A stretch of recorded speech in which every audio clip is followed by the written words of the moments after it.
maybe if you're already in it and you're a roofing company owner, just take some time to figure out what it is. Like, what do you want long term, and how can you find the people that align with that? That's good. It's good insight. How did you and John meet? Uh, One of you want to tell that story? I don't even really remember. So it's a long story. That's like it's got to be like Can't be that long.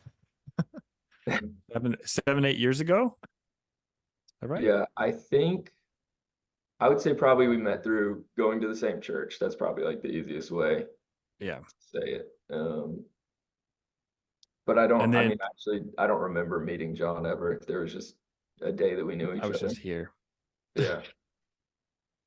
Just And we happened. were Yeah, we I were mean, kind of Watkinsville's small though. Watkinsville's small. Like I had met your parents like 20 years ago. right. So it's not like it's a very small town. That's pretty much We've what it is. been around each other for a long time. And I think the first time I started working with John, it just kind of aligned that he was potentially looking to bring somebody on. At the same time, I don't remember exactly what I was doing. You're at Enterprise then. I was at Enterprise, yeah, and I was looking to make a change. I was kind of trying to decide if I wanted to maybe try to, yeah, I was just trying to figure out what I wanted to do with my life, and John just happened to be looking, and I don't even remember how we first started talking about it. I really don't. It's been a long time. But Yeah, yeah, I think you're right though. I mean, you have to align. I mean, I didn't really know. Even when I first started talking to you about working together, like I didn't really have a great um I didn't have a great idea of like my goals for myself and further steps into like my goals for my team and how I wanted the organization to be. Like everybody talks about an org chart.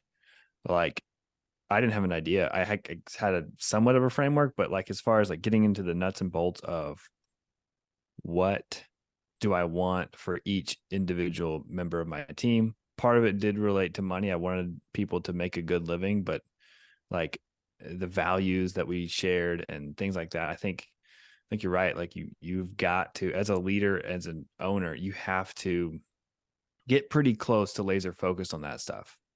You have to, if you want to interview somebody, your brand, your company, we talk about culture, your company culture, you better know what those values are. You don't have to put it on the wall and say, here are your 5 pillars or whatever. You don't have to do that. You just need to know what it is.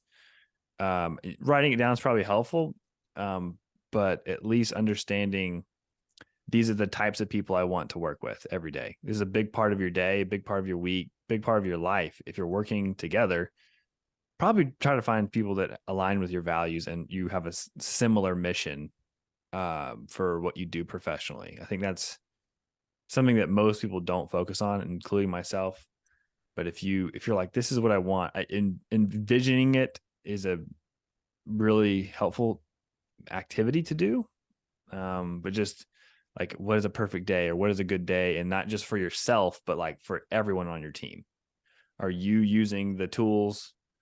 Are you helping your team with your technology, your systems? Are you helping people not be frustrated each day? Are you helping them like succeed in their role? Like that's, you need to think about those things and actually implement them and have them ready and work on them when people are brought on board. I think that's the big thing that most people don't do. It's like, hey, just ride in the truck with me for 2 weeks and then go door knock. Like that's not really helpful for most people. It's just not going to help. And even if you go through some sales training that's a third party sales training, that can be helpful in one sense, but you're not really on the same mission at that point. You're just like, you're giving them skills that may help them, but not really help the company.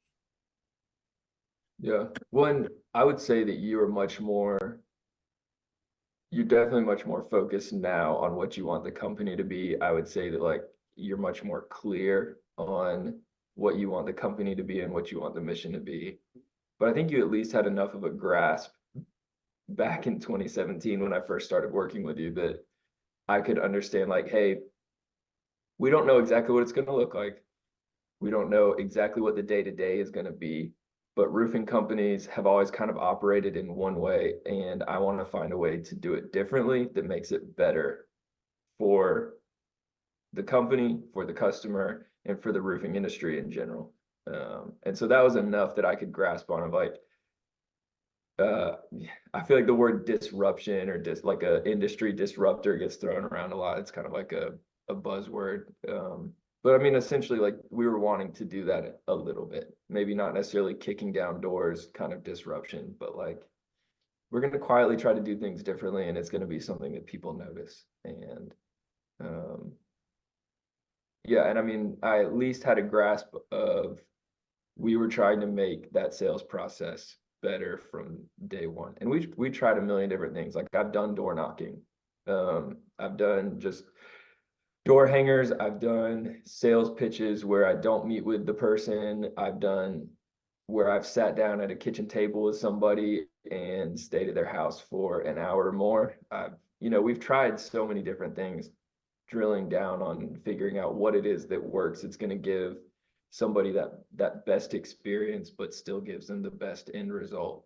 And I think you were clear enough at the beginning that we could see that was something that was going to align. And I didn't need a perfect 25-step plan of what that was going to look like. I just was like, you know what, like let's figure this out together. And I think we've largely been able to do that. Agreed. I want to get your perspective. You have a very interesting, you had a very interesting experience because you came in and worked with John back in 2017. And at that point, John was using a CRM whose initials are J and N. John was not even using that at that point. Oh, really? He'd already It was transitioned out. it was just Google Sheets before, but yeah, Oh, pretty this was quickly before then. afterward, Yeah. I don't remember exactly how we ended up with that other I CR. demoed like 12. I demoed like 12 CRMs, and I was just like, I gotta find one. We gotta find one and use it all together. I know that we had to use it all Yeah. together. Yeah. But And then we but you're right, AJ, that I put a lot of hours into that first CRM trying to figure it out and make it work and all that kind of stuff. Yeah. And then now you came back, and when you came back, John had already had ProLine all set up, right? For It the was most like a part. breath of fresh air. But yeah, just I think this is important because it's from the sales rep's perspective. What was that experience like going from that other CRM and then leaving and then coming back and then coming in with? I mean, you said a breath of fresh air, but I mean, I don't know if you have more insight there. It's like what was the difference for you as a salesperson coming in between those two experiences? Yeah. So I put a lot of time in that first CRM, and it was interesting because right around 2019 when I moved into education, John was starting to say like, "Hey, I don't think this is actually giving us what we need." And I agree that it wasn't necessarily really working out for us perfectly, but I was kind of resistant in moving to something else. Just because I put so much work and effort into trying to piece together things and, using like Zapier and all this other stuff to try to cobble together something. So there was kind of like I was almost like having that sunk cost fallacy where I was like, man, I put so much time into this. I don't want to like give all that up.